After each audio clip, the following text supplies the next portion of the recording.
여러분 안녕하십니까? 1월 27일 굿모닝 MBN 시작합니다. 먼저 오늘의 주요 뉴스입니다. 선교회와 관련된 코로나19 집단 감염이 대전에 이어 광주의 한 국제학교에서도 발생했습니다. 109명이 무더기로 확진 판정을 받았는데 이미 지역 내 2차 감염이 시작되는 등 전국 각지에서 N차 감염 우려가 커지고 있습니다.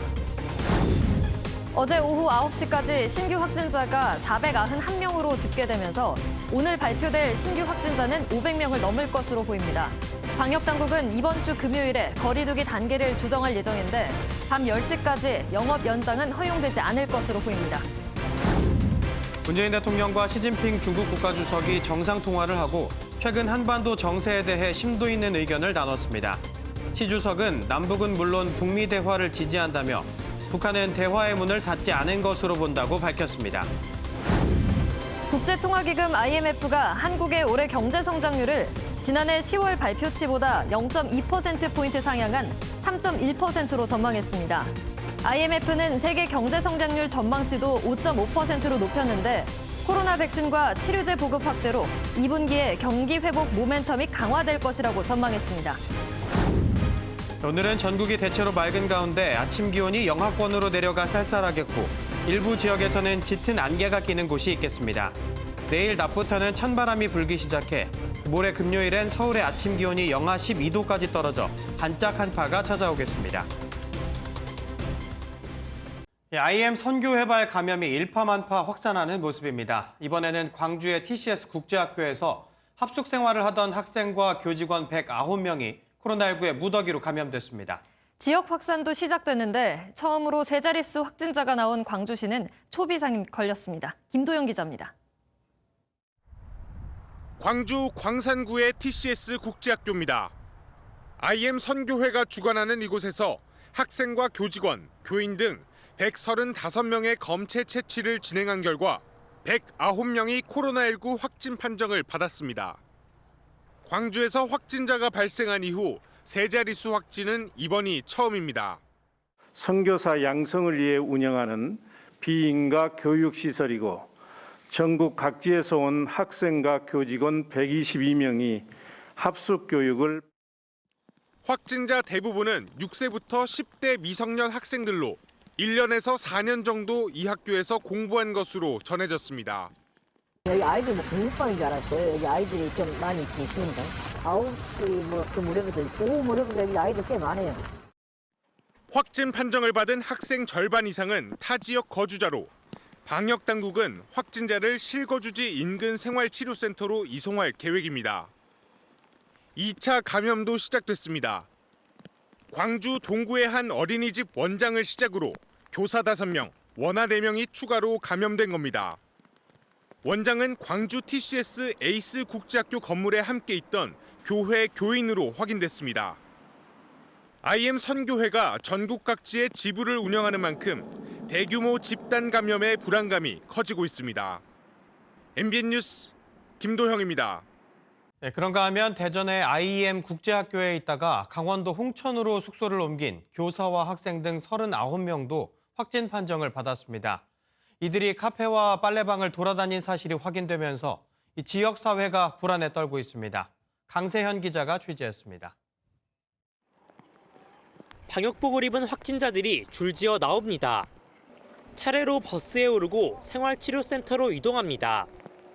그젯밤 강원도 홍천군의 한 교회에 머물던 40명 중 39명이 코로나19 확진 판정을 받았습니다. 이들은 대전 IM 국제학교 학생과 교사 목사로 지난 16일 대전을 떠나 함께 생활하고 있었습니다. 대전 시설에서 코로나19 의심 환자가 나오자 홍천교회로 숙소를 옮긴 것으로 알려졌습니다. 선생님과 수련생들은 이 교회 1층에 있는 숙소에서 열흘 동안 함께 머물며 생활한 것으로 알려졌습니다. 방 6개와 화장실 2개를 나눠 쓰며 밀집된 생활을 하는 과정에서 열이 나는 환자도 있었지만 해열제를 먹는 데 그친 것으로 확인됐습니다. 숙소를 떠나 카페와 빨래방 등을 방문한 사실까지 드러나면서 주민들은 불안에 떨고 있습니다. 외출이 아무래도 꺼려지기도 하죠. 제 가족, 친구, 지인이 감염됐을 수도 있는 거니까 거기에 대해서는 엄청나게 불안한 것 같습니다. 홍천 집단 감염으로 IM 선교회 국제학교 관련 확진자는 172명으로 늘었습니다. 대전 광역시 지역사회로의 전파 및 자택 방문을 통한 대전 이외의 지자체 지역으로도 가족 간 전파되었을 가능성을 방역당국은 IM 국제학교 등 IM 선교회 관련 시설을 다녀간 방문자는 진단검사를 받아달라고 당부했습니다. MBN 뉴스 강세현입니다. 집단 감염이 발생한 대전의 IM 국제학교 사태를 사전에 방지할 수 있었다는 주장이 나왔습니다. 이 시설의 방역에 관한 민원이 지난해 6월 이미 있었는데도 미인가시설이라는 이유로 지자체와 교육청 모두 안일하게 대처했다는 겁니다. 심가현 기자입니다. 대전시가 운영하는 한 SNS에 올라온 게시물입니다. 어린 학생들이 마스크도 쓰지 않은 채 선교회 시설로 보이는 좁은 사무실에서 노래하고 교육받는 모습이 걱정이 된다는 내용이 담겨 있습니다. 작성자는 이 같은 신고를 집단 감염 이전인 지난해 6월 이미 대전시에 접수했지만 당시 담당자가 안일하게 대처해 이번 사태로 이어졌다고 주장했습니다. 실제 당시 신고를 접수한 구청은 학교 2층의 예배당만을 점검한 뒤 경고 조치만 하고 돌아갔습니다. 해당 시설이 무등록 미인가 시설이라 종교시설인 예배당 외에는 단속 권한이 없다고 판단한 겁니다. 이후 교육청에 공문을 보내 나머지 기숙사와 교육공간에 대한 지도 점검을 요청했지만 교육청은 현장 조사도 없이 해당 공문을 접수도 하지 않았습니다. 종교단체에서 설립한 시설이라 지도 감독은 교육청이 아닌 지자체 소관이라는 이유였습니다. 부처 간 책임 떠넘기기 속에서 감염 위험 시설이 사실상 방역당국의 감시 밖에 놓였던 셈입니다. 이런 가운데 대전시는 이 학교의 집단 감염이 지난해 말 전국에서 800명이 넘는 확진자가 나온 경북 상주의 BTJ 열방센터와 관련이 있는지 들여다보고 있습니다. 두 단체의 목표가 모두 선교사 양성으로 같은 데다 수련생 일부가 입소 전 BTJ 열방센터를 방문했을 수 있다고 보고 구체적인 동선을 추적하고 있습니다. MBN 뉴스 심가현입니다. 학교 내 코로나19 감염이 많지 않다는 정은경 질병관리청장의 논문으로 학생들을 등교 확대해야 한다는 목소리가 큽니다. 사실 이 논문은 확산세가 심하지 않았던 지난해 5월에서 7월 감염 학생 127명을 분석한 건데요. 정 청장은 지금과는 상황이 많이 다르다고 해명했죠. 그런데도 등교 요구가 많다 보니 교육부가 대통령 업무 보고를 통해 유치원과 초등학교 저학년 그리고 특수학교의 등교 수업을 확대한다고 밝혔습니다. 모든 학생들의 전면적 등교에 대해서는 신중한 입장이었습니다. 강영호 기자입니다. 3월 개학과 함께 등교일 수가 늘어나는 대상은 유치원과 초등학교 1, 2, 3학년 특수학교입니다. 돌봄이 꼭 필요한 학생들로 학교를 가지 않으면서 학부모들의 어려움이 컸습니다. 등교 수업 확대 방침에 학부모들은 대체로 반기는 분위기입니다. 등원 일수가 거의 막 20회 미만이었거든요, 1년에. 학교는 갈 수 있다고 하니까 조금 다행스럽게 생각되는 것 같아요. 애가 3명이라서 집에만 있으면 다 엄마의 몫이니까 이게 너무 힘들더라고요. 고3 등 다른 학생들의 등교 확대 여부는 오는 28일 방역당국의 백신 접종 계획 발표와 함께 나올 예정입니다. 그러나 방역 안전을 우려하는 목소리도 만만치 않아 코로나 사태 이전과 같은 전면적 등교는 어려울 것으로 보입니다. 다만 모든 학년 모든 학생들이 전면 등교를 할 수 있는 시기는 지역 사회의 감염 위험 정도나 우리 국민의 백신 접종 상황 등을 종합적으로 검토해야 하며 교육부는 질병관리청과 교육청과 함께 긴밀하게 협의하면서 신중하게 결정할 것입니다. 3월 개학 시점에 코로나 상황이 악화되더라도 지난해와 같은 개학 연기는 없을 전망입니다. 두 가지를 적절하게 병용한다면 개학은 연기되는 상황으로 가지는 않을 거라고 보고 있습니다. 방역상 안전을 위해 초등학교 저학년 중 30명 이상의 과밀학급의 대선, 기간제 교사 2천여 명을 추가 지원합니다. 한편 교육부는 대학의 원격 수업을 대폭 확대하고 2학기부터는 온라인 수업으로 석사학위를 받을 수 있도록 허용하기로 했습니다. MBN 뉴스 강영호입니다. 김학의 사건 수사팀이 있는 수원지검이 대검 반부패 강력부를 압수수색했습니다. 김학의 전 법무부 차관에 대한 불법 출국 금지 과정에 이 대검 반부패부가 관여했다는 의혹이 제기되자 필요한 자료 확보에 나선 겁니다. 김지영 기자입니다. 김학의 전 차관의 불법 출국 금지 의혹 수사가 당시 지휘 라인을 향해 가고 있습니다. 수원지검은 어제 대검 반부패 강력부를 압수수색했습니다. 대검 반부패부는 지난 2019년 김 전 차관의 긴급 출금 조치가 문제없이 진행되도록 관여한 것으로 알려집니다. 국민의힘이 밝힌 공익 제보에 따르면 당시 대검 반부패 부장이던 이성융 서울중앙지검장은 서울 동부지검에 전화해 김 전 차관의 출금 조치 허락을 요구한 것으로 전해지고 있습니다. 또 당시 수원지검 안양지청이 긴급 출금의 불법 여부를 수사하려 하자 해당 수사를 중단하도록 압력을 행사한 것으로도 알려졌습니다. 앞서 법무부 등을 압수수색한 검찰은 긴급 출금을 승인한 윗선으로 지목된 차규근 출입국 외국인 정책본부장의 휴대전화를 압수한 것으로 알려집니다. 이번 대검 반부패부 압수수색으로 검찰 수사가 박상기 전 법무부 장관과 김오수 전 법무부 차관, 이성윤 지검장 등 당시 지휘 라인으로 향할 것인지에 관심이 쏠리고 있습니다. 이런 가운데 김 전 차관의 불법 출금 의혹을 제기한 공익신고자는 수사기밀 유출에 대한 공격이 이어지자 국민권익위원회에 신변 보호를 요청했습니다. MBN 뉴스 김지영입니다. 어젯밤 문재인 대통령과 시진핑 중국 국가주석이 8개월 만에 전화통화를 했습니다. 문 대통령은 한반도 정세와 관련해 중국의 건설적인 역할을 당부했고 시 주석은 남북, 북미 대화를 지지한다고 밝혔습니다. 노태현 기자입니다. 문재인 대통령과 시진핑 중국 국가주석이 어젯밤 9시부터 40분간 올해 첫 정상통화를 했습니다. 지난해 5월 코로나19 방역 협력 관련 의견 교환 이후 8개월 만입니다. 한중 정상은 지난해 코로나 사태로 무산된 시 주석의 방안을 위해 계속 협력하기로 했습니다. 문 대통령은 여건이 갖춰지는 대로 조기에 방안이 성사되도록 양국이 계속 소통하기를 기대한다고 전했고, 이에 시 주석은 국빈 방문 초청에 감사하다며 조속히 방문하길 기대한다고 답했습니다. 문 대통령은 또 한반도 문제 해결을 위한 중국의 역할도 당부했습니다. 시 주석은 이와 관련해 남북 북미 대화에 지지를 표하면서 중국은 정치적 해결을 위한 한국의 역할을 중시한다고 말했습니다. 이어 북한이 노동당 8차 대회에서 밝힌 대외적 입장을 보면 미국, 한국과 대화의 문을 닫지 않은 것으로 본다며 한반도 정세는 총체적으로 안정적이라고 평가했습니다. 중국 관영 매체 CCTV도 두 정상의 통화를 보도했고 시 주석 방안과 관련한 구체적 언급은 없었습니다. MBN 뉴스 노태현입니다. 국제통화기금 IMF는 코로나19 백신 보급 확대 등으로 경기 회복세가 강화될 것이라며 올해 세계 경제 성장률 전망치를 종전보다 0.3%포인트 높은 5.5%로 상향 조정했습니다.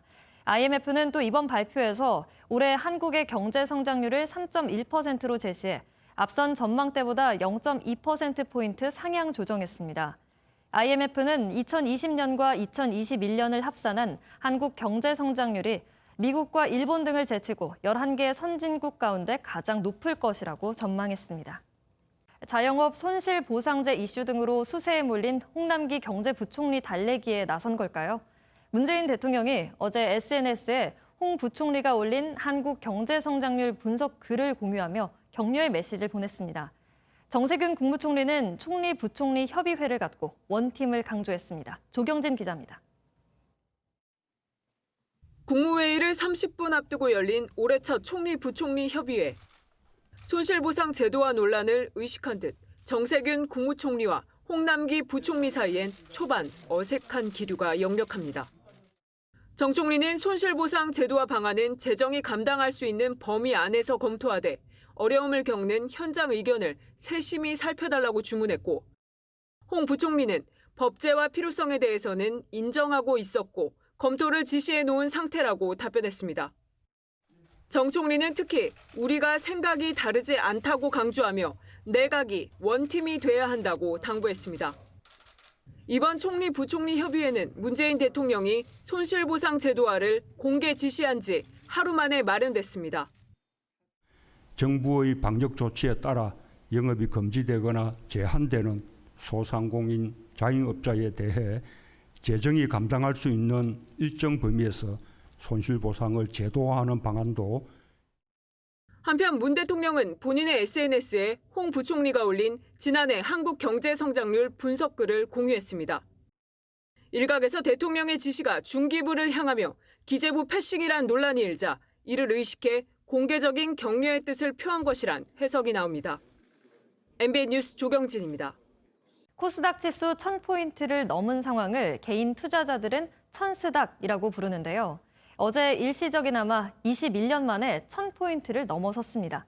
그런데 코스닥 지수 기준치가 1000포인트라 따지고 보면 원점으로 회복된 셈입니다. 보도에 장명훈 기자입니다. 개장과 함께 가볍게 1000포인트를 넘은 코스닥 시장. 코스닥 지수 1000포인트 회복은 닷컴 버블이 붕괴된 지난 2000년 9월 이후 21년 만입니다. 코스닥 지수는 1000포인트를 기준으로 만들어져 2000년 3월에 최고치를 기록했다가 닷컴 버블이 무너지며 폭락해 21년 동안 1000포인트를 회복하지 못했습니다. 어제 한때 4자릿수로 올랐었던 코스닥 지수는 다시 3자리로 돌아왔습니다. 개인 투자자가 4천억 원이 넘는 주식을 사들였지만 기관과 외인의 순매도세에 지수는 1000포인트 밑으로 마감했습니다. 코스닥 지수는 다시 1000포인트 회복을 시도할 전망입니다. 코스피 지수 상승세가 개인 투자자를 중심으로 한 코스닥 시장을 자극했고 여기에 IT 바이오 분야에 대한 투자 심리가 여전하기 때문입니다. 또 코스피의 대형주들이 워낙에 많이 오르다 보니까 코스닥이 뭐 좀 따라간 형국인 것 같아요. 코스닥은 바이오하고 IT 비중이 제일 높거든요. 바이오랑 IT가 같이 오르다 보니까 장 초반에 이제 1000포인트를 넘어갔던 거. 한편 코스피는 개인 투자자의 4조 원 매수세에도 기관, 외인의 매도 폭탄에 2.14% 떨어진 3140.31포인트로 마감했습니다. MBN 뉴스 장명훈입니다. 농업개혁법에 반대하며 석 달째 시위를 이어가는 인도 농민들이 어제 수도 뉴델리에서 경찰과 충돌했습니다. 충돌 과정에서 농민 사망자가 나오기도 했는데요. 전광열 기자입니다. 인도 최대 국경일인 리퍼블릭 데이에 농민들의 대규모 트랙터 시위가 벌어졌습니다. 농민들은 트랙터로 경찰이 설치한 바리케이드를 뚫고 뉴델리 시내로 진입했고 일부 농민은 뉴델리 대표 유적지 레드포트에 들어가 망루 국기 개양대에 시위대 깃발을 꽂았습니다. देश का किसान जो इधर आया हुआ है वो पढ़ा लिखा है वो किसी के बहकावे में नहीं आकर आया हुआ वो अपने हक की बात मनवाने के लिए आया हुआ है. 인도 언론은 트랙터가 뒤집히면서 농민 한 명이 숨졌고 시위 과정에서 경찰을 포함해 여러 명이 다쳤다고 보도했습니다. 농민들은 지난해 9월 의회를 통과한 농업개혁법에 항의하며 11월부터 노숙까지 불사하며 상경 시위에 나섰는데 시위 초반 인류 역사상 최대 규모로 추산된다는 2억 5천만 명이 전국에서 24시간 동안 시위를 벌이기도 했습니다. 농업개혁법은 국가가 관리하던 농산물 유통과 가격 책정을 시장에 개방하는 내용인데 농민들은 민간 기업이 헐값에 농산물을 가져갈 것이라며 반발하고 있습니다. 인도 정부는 농민들의 거센 반발에 18개월간 법 시행을 미루겠다고 밝혔지만 농민들은 완전 폐지를 요구하며 강경한 태도를 고수하고 있습니다. 미국 경제 전문지 포브스는 농민들이 이동할 마땅한 산업이 없는 상황에서 농촌을 개혁하려는 정부의 어설픈 시도가 이번 사태를 일으켰다고 지적했습니다. MBN 뉴스 전광열입니다. 코로나 뗐지 하며 코로나를 혼내는 듯한 노래가 요즘 입소문을 타고 인기를 끌고 있습니다. 배우 양동근 씨가 어린 자녀들과 함께 부른 건데요. 이 밖에도 애니메이션 주인공과 아이돌 가수가 함께하는 노래도 나오면서 응원의 메시지를 전하고 있습니다. 이동훈 기자입니다. YDG라는 래퍼로 활동하는 배우 양동근이 힙합 리듬에 맞춰 가사를 쏟아냅니다.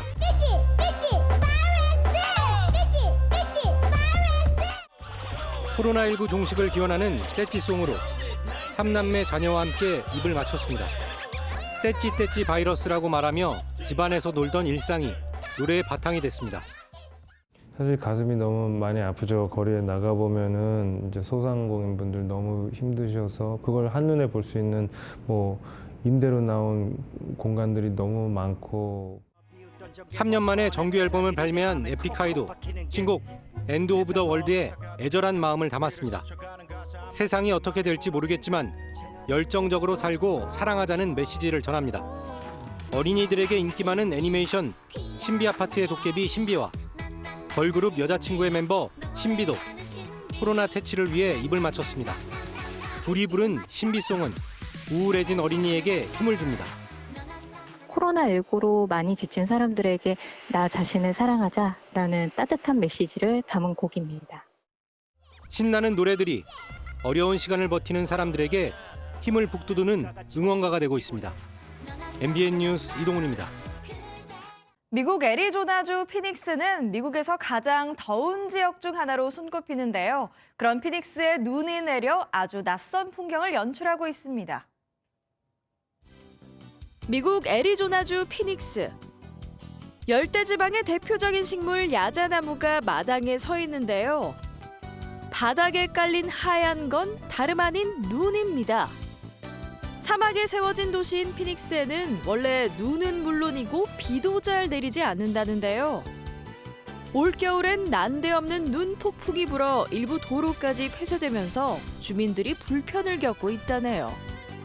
하지만 반대로 눈이 환영을 받는 곳도 있습니다. 자연이 만들어낸 아름다운 겨울왕국으로 함께 가보시죠. 얼음으로 뒤덮인 나무가 마치 기암괴석처럼 솟았습니다.